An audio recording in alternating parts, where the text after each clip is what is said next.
Hey heroes, Cap here, and welcome back to the channel. Today, I want to take a look at the blog post that was posted yesterday from Marvel's Avengers that includes stuff that they're working on, what will be coming out exactly with patch 2.3, as well as what to do in the meantime before that patch drops on the 3rd of March, which is where it looks like it's going to be dropping, but we will see for sure then. But if you go and enjoy the content, be sure to smash that thumbs up and hit the subscribe to come along for the ride and see all Marvel's Avengers updates as well as Marvel news coming out. But without further ado, let's jump in, take a look at this blog post, and break it down.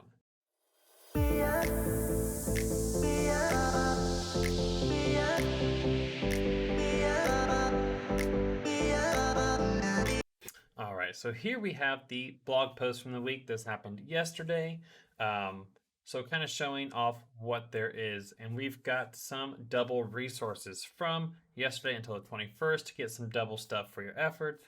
Plus, which is amazing, the shipments are now 50% off, which means they used to be 500 units. They're now 250 units until the 3rd of March, which is amazing because you should be able to get the Iron Man 3 skin pretty easily now, as well as be able to get a few more things in there as well. And let's see, we got hero cards that are 50% off, and the challenge card activation is going to be 50% off during this time. So, kind of a way to fix the unit problem that they're having up until patch 2.3, where we start to get units from the raid and OLT and elite raid. Let's just make everything 50% off that involves the units, which I really enjoy. I think it's a good way to kind of hold us over until the patch rolls out and we're able to get units at a better, faster rate. We've got the Red Room Takeover coming in, which one of my favorite events. Hopefully this is how they introduce the mystery character, which I'm still going with, that it's Yelena. I guess we'll see. But that also goes until the 3rd. So it makes me wonder that maybe like on the 4th, when all of this goes away, that's when patch 2.3 rolls out, or maybe the week after. That way, they get 1 week to clear everything, ready to go, and drop it, and all of these exciting changes come into place. It talks about some digit codes there hidden throughout, but this is what I'm excited for, is the development updates for patch 2.3. Now, all of this will drop whenever patch 2.3 drops, so sometime in March, that's all we know. We don't have a set date, but designers Alex and Brian have been working on this. This is what we're here for, so let's break this down. First, checkpoint rewards for the Discordant Sound Raid. Okay, this is pretty cool how when you complete a section of the raid, you get a gear item. Rather than at the very end, you get everything all at once. It's now, okay, you complete the doors. Here's your gear item. You go to the left, you complete the White Room noise.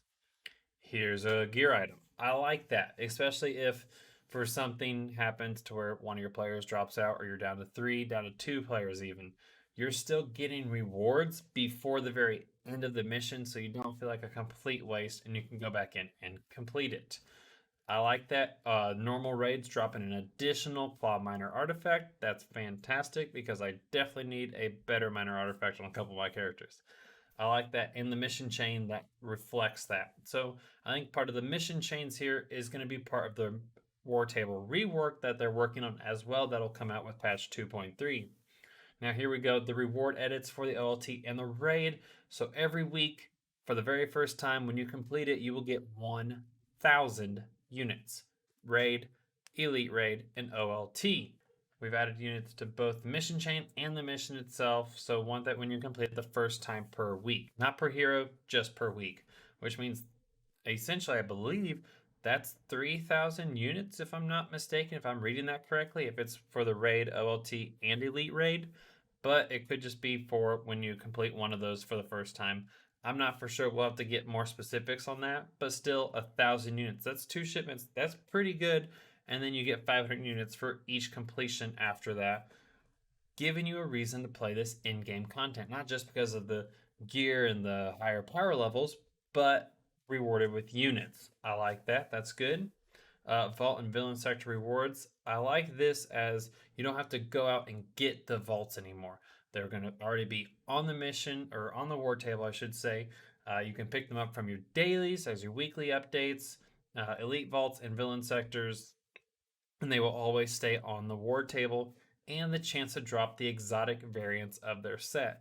That's awesome. Another way to get an exotic piece of gear without having to do something crazy or just purely be looking for luck on these gear drops. I like it. And we got elite mission chains also drop two pieces of gear, one of melee or range, and the other will be defense or heroic, similar to how the raid and OLT drop their gear at the very end. The gear set that is rewarded from villain sector has also been changed, but we'll have more on that later. So we don't know what's dropping with the villain sector. We just know what's going with the elite mission chains and the vaults have been reworked and changed. So we'll be excited to see what the villain sectors drop. If it's higher, like higher power, similar to better gear perks like we get from the raid or stuff like that. So it'll be interesting to see what they have in store for us there. Now, next up is the Hero Bound Mega Hives. I talked about this in a previous video how the Elite Raid, the Raid, and the OLT are all per hero. The Mega Hive is still once per week. Now it looks like this is going to be a per hero bound, or hero bound is what they're calling it. I kind of like that.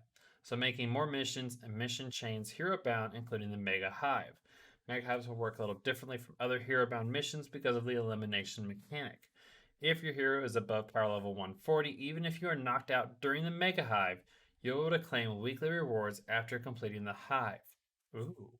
Once those rewards are claimed, the mission chain will restart.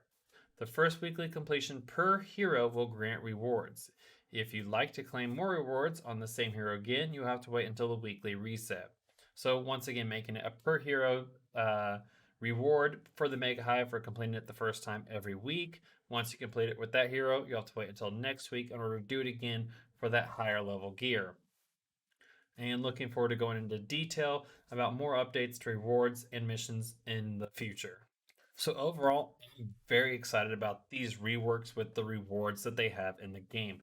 As of right now, a lot of people, their biggest concern is the raid and OLT being the only thing to reward you with the higher gear, and vaults kind of being the only mission that rewards you with a good amount of units. Now with this, it kind of fixes it to where, oh, I can go over here to get good gear, and I can go to I can keep doing the raid and the OLT to get those units that I'm craving and looking for, so I can get those shipments, so I can get those sweet MCU skins that they keep dropping in them. Apart from the Iron Man 3 skin, I'm sorry, it needs more Hot Rod Red. But that's neither here nor there. I'm liking it. Patch 2.3 looks good. Hopefully, the roadmap is shortly behind it with the mystery characters She Hulk, Winter Soldier, Captain Marvel. I don't know. We'll see. I'm excited to see what Nick Fury adds to this, the new reward system. It all looks great. It all looks fantastic. So stick around for the ride.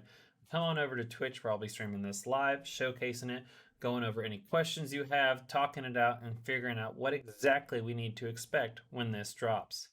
As always, heroes, until the next video, bye bye and stay amazing.